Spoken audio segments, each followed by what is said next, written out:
I'm going to show you here how to breast your turkey.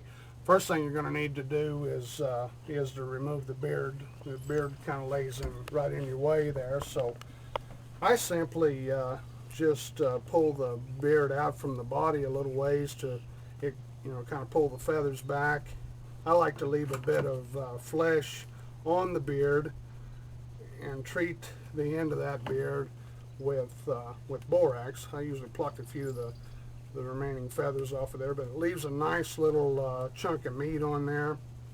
If you get too much, you can always trim it off, but I then will stick it down into a little tub that I've got here of borax.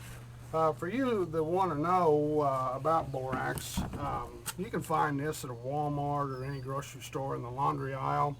It's real simple to find. It's a very good drying agent and a very good deodorizer on these parts that you're saving.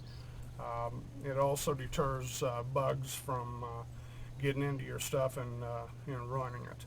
So once we've got the beard off there, then we can start the process of breasting the turkey. I like to lay the turkey flat on his back with his head hanging over the tailgate. Really a tailgate of a truck is just the right level, and if you have him flat on his back, if the rigor mortis is set in a little bit, you may need to push him around to get him level here. But this is the basic stance I like to have the bird when I go to breast one. My son killed this bird this morning. That's his second bird for this season in Missouri. And anyway, nice bird here. We're going to start the incision right at the breastbone. You'll see the breastbone on this bird usually has the feathers pulled off of it. It's not hard to see where that is. I just kind of grab the skin, make an incision, 3 or 4 inches long is fine, and just enough room to get your fingers in there. And really all I do is just tear back, and then maybe switch your hands and tear the other way, just to completely expose that breast.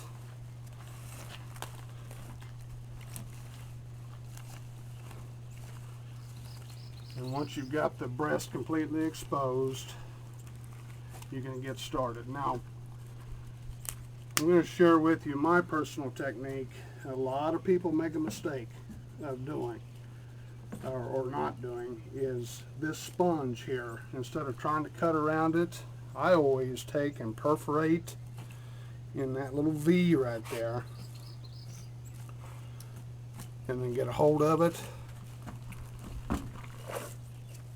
grab it, and cut it down the sides and get it clear out of your way where that breast is fully exposed.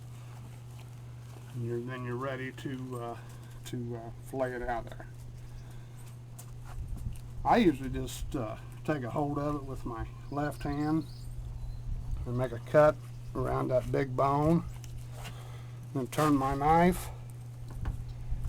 and just follow that breastbone and just fillet it down, holding it out with your hand. Just let your knife do the work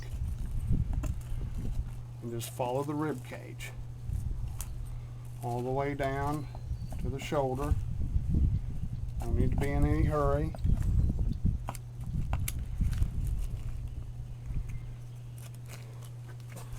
And once you get down to the shoulder here, you'll need to cut that tendon and just keep the sponge or the skin, if you follow that skin, keep it from being attached to your chunk of meat there. And then you can take your feathers off of there, clean it off. So that's comes all that in one piece. That's one nice big chunk of meat. Now the other side is much the same way.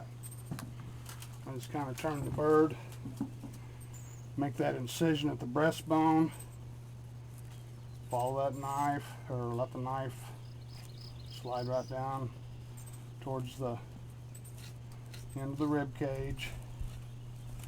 Just fillet that along the rib cage.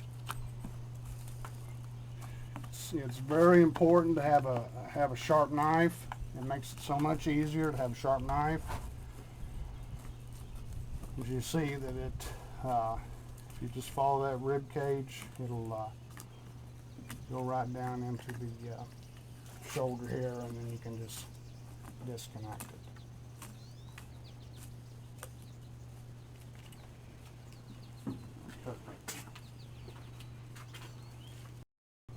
Once you have the breast removed, sometimes you'll hit the artery in that shoulder, and to keep the blood off the feathers, I just like to take some paper towels and just kind of like doing surgery. Just tuck the paper towels down in there and soak up that blood. Now the other side is, I didn't sever the artery, so I don't need to do it on the other side. But once you have your breast removed, you can start removing the parts, the wings and the tail, and I'll show you how to do the feet.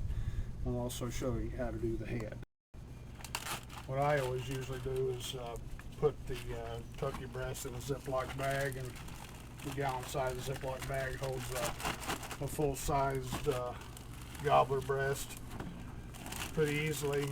I just stuff her in a bag until I can tend to it later and get it on ice or in the fridge or whatever the case may be.